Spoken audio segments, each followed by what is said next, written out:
Zannah was trying to concentrate, gathering her mental energies for the coming battle. She was distracted, however, by her master's own preparations. Darth Bane was prowling back and forth like an angry rancor, his lightsaber already drawn.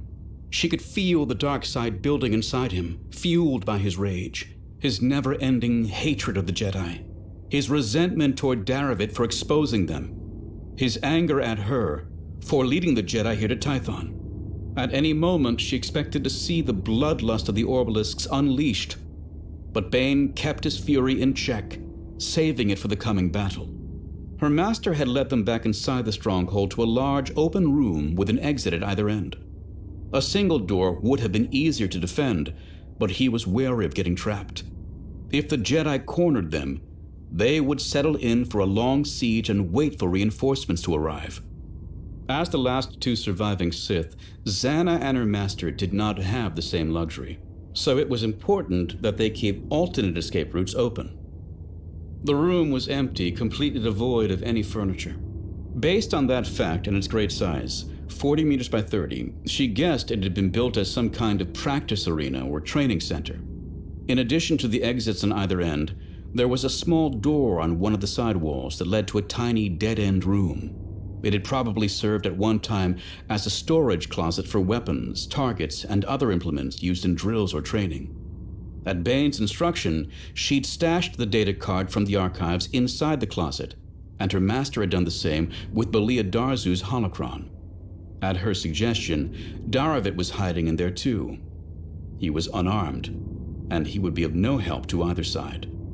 "Don't come out until the fighting's done," she'd warned him, drawing a sour, disapproving look from her master. "He'll only get in the way," she'd explained as Daravit had closed himself in. Now there was nothing to do but wait for the enemy to arrive. Fortunately, or unfortunately, they didn't have to wait long. The doors on either end of the room burst open simultaneously, the Jedi splitting their numbers in two to better coordinate the attack. The first group, a female Ichani wielding a blue lightsaber in each hand, and the Jedi Master in garish clothes with a golden blade, charged straight for Bane. The other two, a lean, quick-looking Jedi armed with a green lightsaber, and a gigantic mountain of a man spinning a massive blue, double-bladed weapon, came at her. Zannah ignited her own double-bladed lightsaber and threw up a twirling wall of defense, though her weapon looked puny and insignificant set against the blue monster brandished by the larger of her two opponents. Before they could engage her, she backpedaled toward one of the corners, stopping several meters from the intersection of the two walls. This allowed her to protect her flanks, but still left enough space for her to duck, dodge, and evade the weapons of her enemies. From the corner of her eye, she saw Bane take a completely different approach. Protected by his Orbalisk armor, he charged forward to meet the two Jedi Masters confronting him, head-on. And then, her enemies fell on her. It took only seconds for her to realize that the bigger man was by far the more dangerous opponent. In the time it took for the smaller man to strike at her twice with his green blade, she had batted aside half a dozen attacks from the other. There was a marked difference in the style and effectiveness of their blows as well. The skills of the Jedi with the green lightsaber were raw and basic. When he struck, it was with either strength or speed, but not both at the same time. His blade came in either high or low, but never altered its plane during the attack. In contrast, the big man attacked her from creative and unexpected angles, the massive blue blades changing course mid-thrust.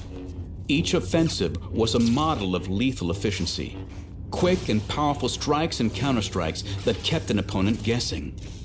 Yet as long as Zannah kept her blade spinning to hold this momentum, she was able to ward off both their attacks easily using whirling parries, in large part because the Jedi with the green lightsaber was inadvertently working at cross purposes to his partner. He was attempting to alternate his forays with those of the bigger man, expecting they would take turns pressing forward, then withdrawing, always keeping Zannah on defense. But the incredible reach of the bigger man's weapon made it difficult for him to unleash a sustained volley without fear of injuring or even killing his companion when the other man moved in to join the fray. As a result, the bigger man constantly had to step back, pull up, or lay off his attacks. He was forced into an awkward rhythm of advance and retreat. His timing and strategy dictated as much by his ally as by his opponent. Zannah noted all this from behind the impassable wall of her spinning twin blades, content to play a completely passive role in the encounter. Were it not for the big man's brilliance, she would have quickly switched to an aggressive sequence and easily dispatched the smaller man. But were it not for the smaller man's mediocrity, her defensive talents would have been pushed to the very limits by her more skilled opponent. The arrangement suited Zannah just fine, allowing her to play them off against each other. She didn't need to kill them. She only needed to hold them at bay until Bane, protected by the invulnerable Orbalisk shells, killed his two opponents and came to her aid. She waited until it was time for the smaller man to attack again, then gauged his painfully predictable incoming stroke. Knowing exactly where it would end by watching where it began, she was able to momentarily divert her attention from the combat to see how her master was doing. To her surprise, both of Bane's opponents were still standing, proof they were exceptionally skilled combatants. She also noticed that a fifth Jedi had entered the room, an Ithorian who stood apart from the battle, his eyes closed as if he was meditating. And then she turned her focus back to her own melee, just in time to avoid certain death. The glance in her master's direction had lasted only a fraction of a second, but in the brief interval of her distraction, the larger man had sprung forward, jabbing the tip of one of his blades toward her eye like a spear. Zannah snapped her head to the side at the last possible instant, hearing the hiss as the blade sheared off a lock of her hair. The sudden movement threw off her timing and balance, and as her spinning lightsaber slapped away the blow she had earlier anticipated from the smaller man's green blade, it lost its centripetal momentum and faltered.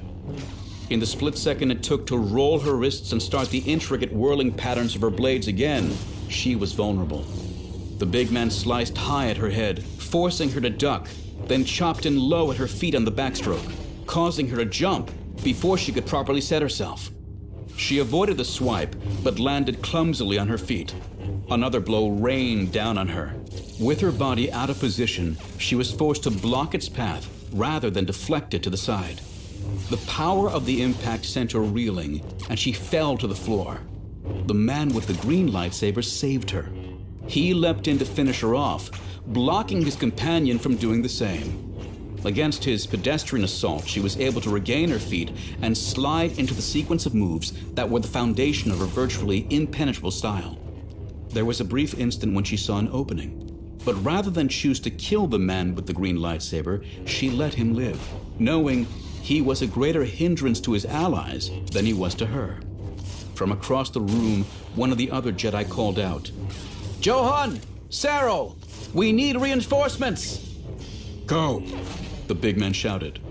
"I can handle this one." And suddenly, the man with the green lightsaber was gone. The olive-skinned giant reared up to his full height. Zannah realized he was even taller and more heavily muscled than Bane. The air sizzled as his long lightsaber carved an elaborate flourish around his body, then another above his head. He smiled down at her knowingly. Then he leapt forward, and the real battle began.